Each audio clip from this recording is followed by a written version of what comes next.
بسم اللہ الرحمن الرحیم۔ محترم ناظرین کرام، آج ہم آپ کے سامنے ایک ایسی ہستی کا واقعہ پیش کرنے جا رہے ہیں جن کی زندگی علم، ہدایت اور حق کی تلاش میں گزری۔ یہ ہے حضرت سلمان فارسی رضی اللہ تعالیٰ عنہ، جنہیں رسول اللہ صلی اللہ علیہ وسلم نے فرمایا تھا، سلمان ہم اہل بیت میں سے ہیں۔ حضرت سلمان رضی اللہ تعالیٰ عنہ کا اصل نام روزبہ تھا اور آپ ایران یعنی فارس کے علاقے اصفہان کے قریب ایک گاؤں میں پیدا ہوئے۔ آپ کے والد کے گاؤں کے سردار اور آتش پرست تھے۔ آگ کی پوجا ان کا مذہب تھا اور سلمان رضی اللہ تعالیٰ عنہ کو بھی بچپن سے اسی میں لگایا گیا۔ آپ رضی اللہ تعالیٰ عنہ کے والد چاہتے تھے کہ بیٹا ہمیشہ آگ کی خدمت کرے، اسی لیے انہیں ایک کمرے میں قید رکھتے تاکہ دنیا کی باتوں سے متاثر نہ ہو۔ ایک دن حضرت سلمان رضی اللہ تعالیٰ عنہ کو والد نے کھیتوں کی دیکھ بھال کے لیے بھیجا۔ راستے میں آپ کا گزر ایک عیسائی چرچ کے قریب ہوا۔ اندر جھانکا تو دیکھا کہ لوگ عبادت کر رہے ہیں۔ ان کا سجدہ، دعائیں اور عاجزی سلمان رضی اللہ تعالیٰ عنہ کے دل میں اتر گئی۔ آپ نے کہا، یہ دین ہماری آگ پرستی سے بہتر ہے۔ یوں آپ کی دل کی دنیا بدلنے لگی۔ آپ نے اس کا اظہار اپنے والد سے بھی کیا، جس کی بنا پر آپ کے والد نے آپ کو پھر سے قید کر دیا ایک بند کمرے میں۔ لیکن کچھ کوششوں کے ساتھ سلمان رضی اللہ تعالیٰ عنہ اس قید سے فرار ہو گئے اور عیسائی راہبوں کے ساتھ رہنا شروع کیا اور اپنے والد کی سخت قید و بند کو توڑ دیا۔ ایک راہب سے دوسرے راہب تک، ایک شہر سے دوسرے شہر تک آپ علم و ہدایت کی تلاش میں سفر کرتے گئے، لیکن ہر بار راہب وفات پا جاتا اور سلمان رضی اللہ تعالیٰ عنہ کو نیا راہب بتا دیتا کہ اگر حق کی تلاش چاہتے ہو تو فلاں عالم کے پاس جاؤ۔ یعنی ایک کے بعد دوسرے کے پاس جاتا۔ یوں برسوں کا سفر کرتے رہے۔ آخری راہب نے وفات کے وقت کہا، اب میرے بعد کوئی ایسا راہب نہیں بچا جس کے پاس آپ کو میں بھیجوں، لیکن وقت قریب ہے کہ اللہ کا آخری نبی صلی اللہ علیہ وسلم مبعوث ہوں گے۔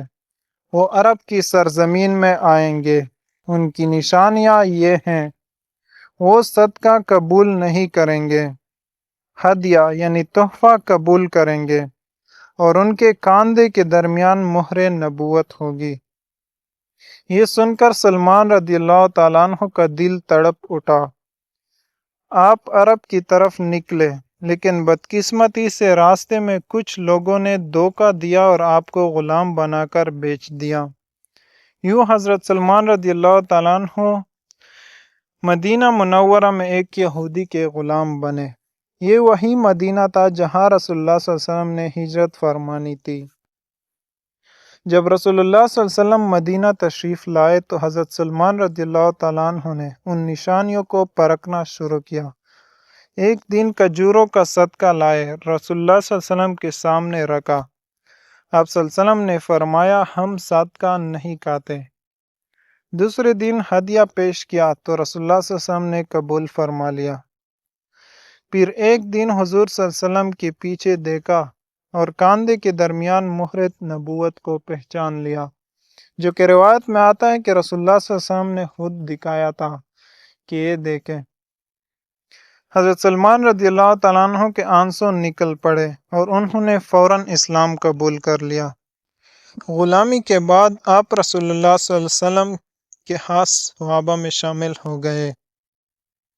جنگ خندق میں جب مدینہ کو بچانے کی تدبیر سوچی جا رہی تھی تو حضرت سلمان رضی اللہ تعالیٰ عنہ نے ایران کا طریقہ بتایا کہ شہر کے گرد خندق کھودی جائے۔ رسول اللہ صلی اللہ علیہ وسلم کو یہ رائے پسند آئی اور یوں مسلمانوں نے خندق کھود کر مدینہ کو بچا لیا۔ رسول اللہ صلی اللہ علیہ وسلم نے ان کی تعریف میں فرمایا، سلمان ہم اہل بیت میں سے ہیں۔ یہ وہ اعزاز ہے جو بہت کم لوگوں کو ملا۔ حضرت سلمان رضی اللہ تعالیٰ عنہ کی پوری زندگی ہمیں یہ سبق دیتی ہے کہ اگر انسان خلوص دل سے حق کی تلاش کرے تو اللہ اسے ضائع نہیں کرتا، چاہے وہ ہزاروں میل دور سے نکلے، غلامی کی زنجیروں میں جکڑا جائے، لیکن آخر کار اللہ رب العزت اسے ہدایت اور عزت عطا فرماتے ہیں۔ ناظرین کرام، اگر آپ کو یہ ویڈیو پسند آئی ہو تو ضرور لائک کیجیے اور آگے بھی شیئر کیجیے، اور چینل وائس آف دین کو سبسکرائب کیجیے تاکہ آپ کو ہماری ہر ویڈیو پہنچ سکے اور اس کار خیر میں آپ کا بھی حصہ رہے۔ جزاک اللہ خیرہ۔